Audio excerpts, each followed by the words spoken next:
Want to know what RF lenses are coming out in 2021? Looking for a big wide or a super telephoto lens? What about a tilt shift, zoom, or macro? And what about all those rumored lenses from 2020? Stick around, we've got lots to talk about.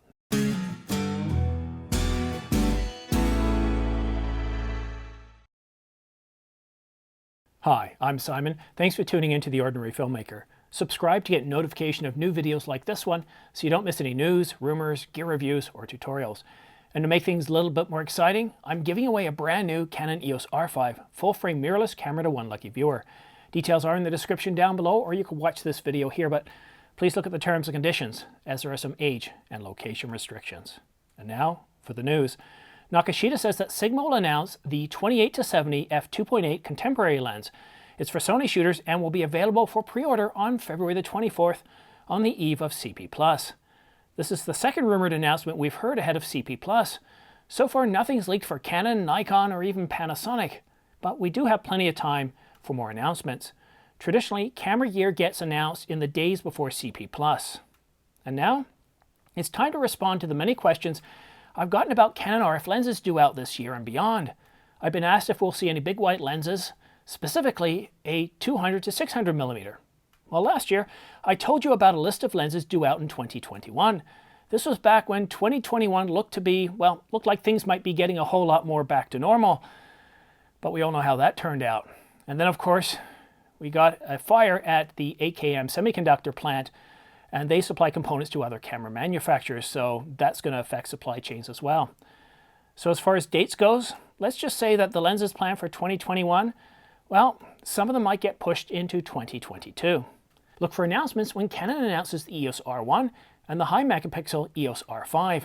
Canon should announce several of these L-series lenses with each camera body. I'm particularly interested in the RF 10-24. Do you think it'll prove to be a useful outdoor vlogging lens? I am a little bit concerned about the weight. Pretty much anything heavier than 400 grams I think is a little bit too heavy. I'd really prefer an f2.8 as well, but I think f4 will do the work. And I know what you're thinking. A 16mm prime would be a better fit, but sadly, as you'll see soon enough, Canon's not about to release a 16mm prime. Now the 14-35 f4, it's likely going to cost a whole lot less than the RF 15-35mm f2.8. I'd expect the price to be somewhere between $1,000 and $2,000. We're also getting 3 primes and 2 macro lenses. There's an awful lot of pent-up demand for the 35mm f1.2, and of course, one of my favorites, the 135mm f1.4. Now, if you can remember back, maybe some of you still have this lens, but the EF 135mm is a very popular lens for street and portrait photography. The level of detail is absolutely astonishing. I can only imagine what the RF version will be like. And with an f-stop of 1.4, wow, you're going to easily be able to separate the subject from the background long before you get to f1.4. But what excites me the most are those super telephoto lenses. I'm getting the shivers right now. There's an awful lot of goodness here. Now, the Canon RF 400mm f2.8 will be very popular along with the RF 500 and 600mm, both at f4. And of course, the 800mm at f5.6. Now, for those of you that find the 600 and 800mm f11 lenses to be nothing more than toys, these lenses should certainly grab your attention. The next lens, well, this one creates a kind of a weird sensation. It's that kind of sensation you get when you meet someone special for the first time. I'm very excited about the RF 1200mm f8, but will it be affordable? Will it cost somewhere under $2,000? Well, it's an f8 and it's an L-series lens, so I'm afraid this one isn't going to be cheap. But if Canon somehow manages to make this one affordable, I'll be the first in line at Downtown Camera to get one. So Patrick, if you're listening, put one of those aside for me. At least I want to be able to test it out for the channel.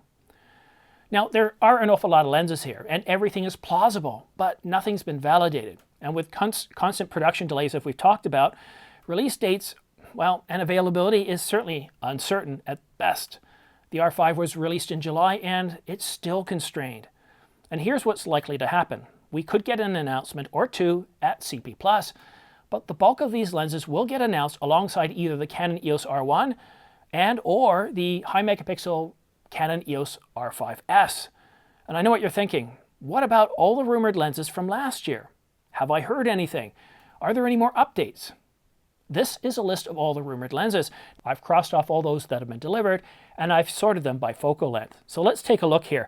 Now let me first of all explain to you this chart. Obviously on the very far left we have the lens, and then I indicate whether it's an L series or whether it's image stabilized. And I did that in separate columns just so I wouldn't make that one column with the lens a little bit too busy. Now pay very careful attention to type here. If it's rumor, we're probably going to see that within a year to two if it's an accurate rumor, whereas patent filing, we may not see it at all. Just because a company files a patent doesn't mean they're actually going to deliver a product. They might actually come out with something a little bit different. And of course, the mention date. So this is the last data that's mentioned, and on the very far right, this is the source, and you'll see CR, that stands for Canon Rumors, and CR1, CR2, CR3, or just CR indicates how much faith Canon Rumors puts in these. So if we see a CR3, it's pretty much a given. You're going to expect it. It's coming out. CR2 means it's been validated. CR1 means, well, it's coming from unknown sources. And CR, well, just regular CR, we may not see it at all. So, and that's the biggest problem here. We've got 30 lenses on this page, and all of them are either CR1 or lower. So let's take a look. We've got a couple of tilt shifts in here. So we have the 14mm, the f4, and then if you look down a little bit, you'll see the tilt shift 24mm, f3.5, but those are both L series. So I'm really curious to see what the chromatic aberration is going to be and how sharp it is from the center to the edges through the entire, I was going to say through the entire focal range, but these are prime, so never mind. Just forget that I said that. So let's look at some of these wide open zooms here. We've got the 10 to 24, which I just talked about. I think that's really cool.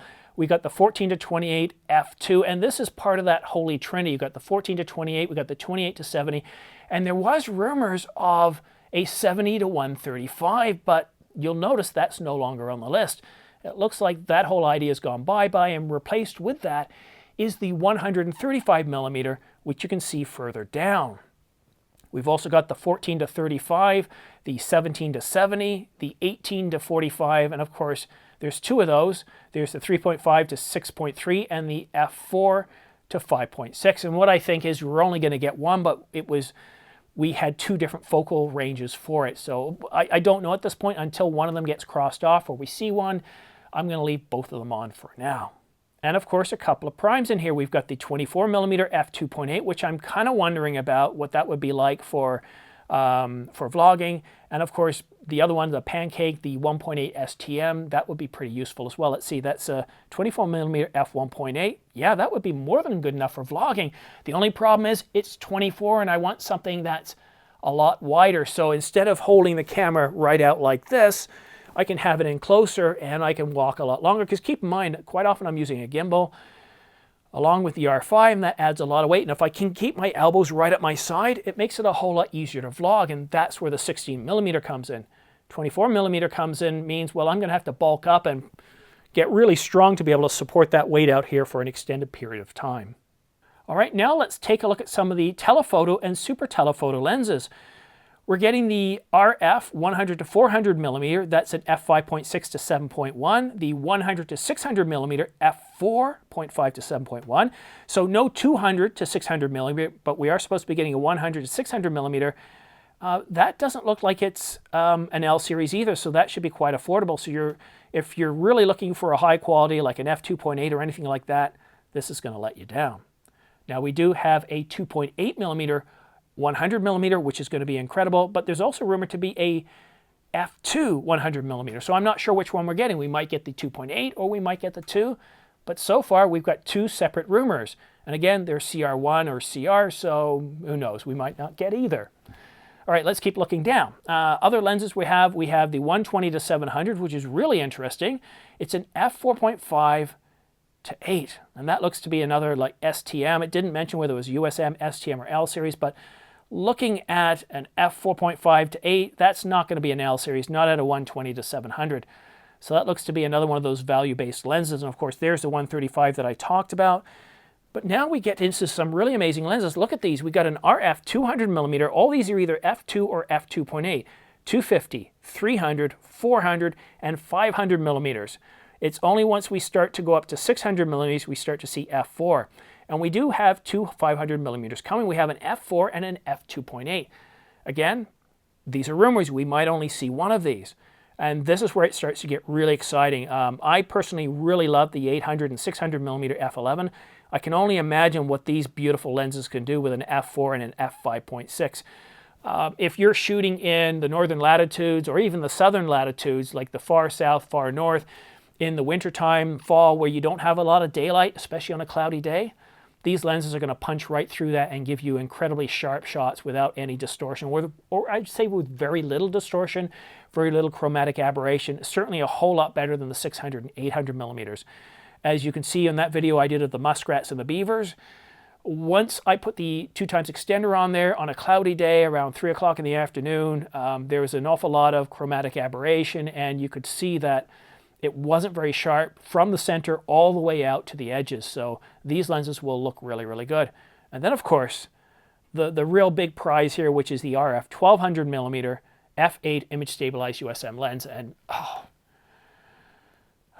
that one is truly exciting. I'm afraid this lens could cost thousands and thousands and thousands. It's an L series, and it's f8. Now, if they had made it f5.6 or something crazy like that, then yes, you'll remember, I think Canon had a 1200 millimeter.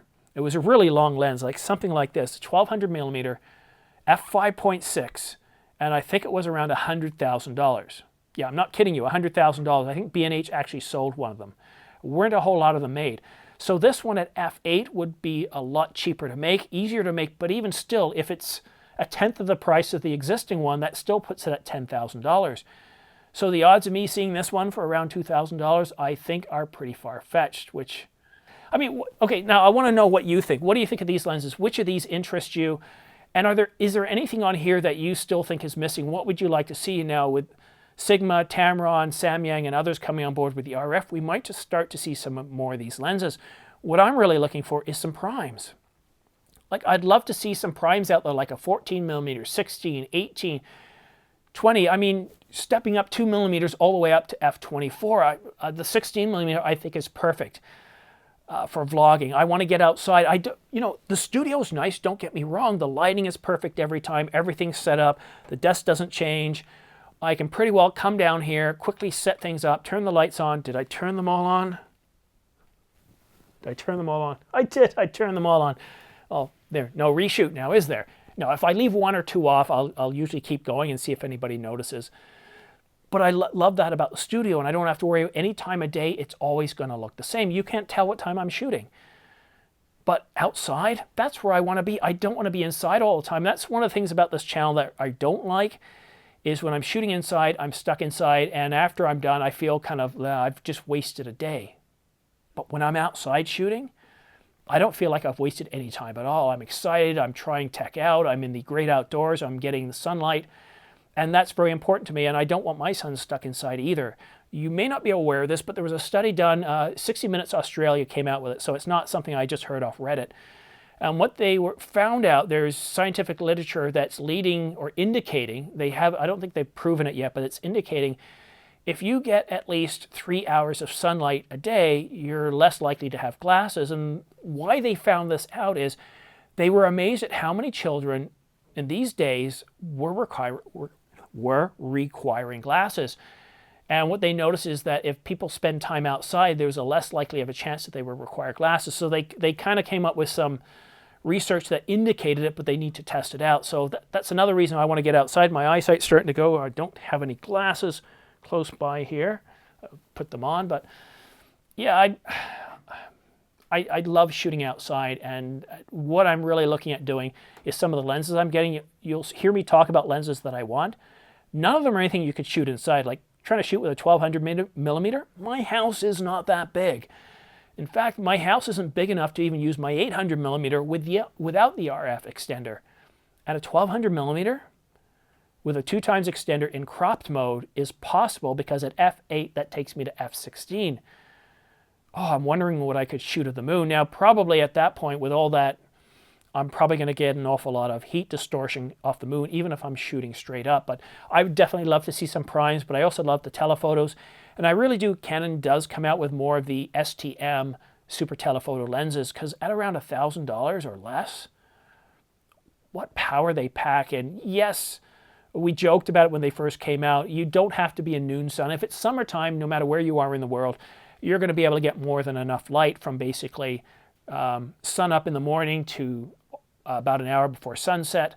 And then, of course, winter is a bit of a problem with these. But you got to keep in mind, this is the amateur or the ordinary filmmaker. It's a lot of us ordinary people that want to get out and shoot. And to be able to afford a $10,000 lens or even a $6,000 or $8,000 lens is not happening. But once you make these lenses $600, $800, $1,000, or even $1,200, well, it's now within the realm and we can pick it up, and it's a lens that gets us outside, gets us exercising. So that's what's really exciting about those. And now let's quickly go behind the scenes. Autofocus went a little crazy in my last video. Well, you didn't see it, but I did, because I shot 2 videos.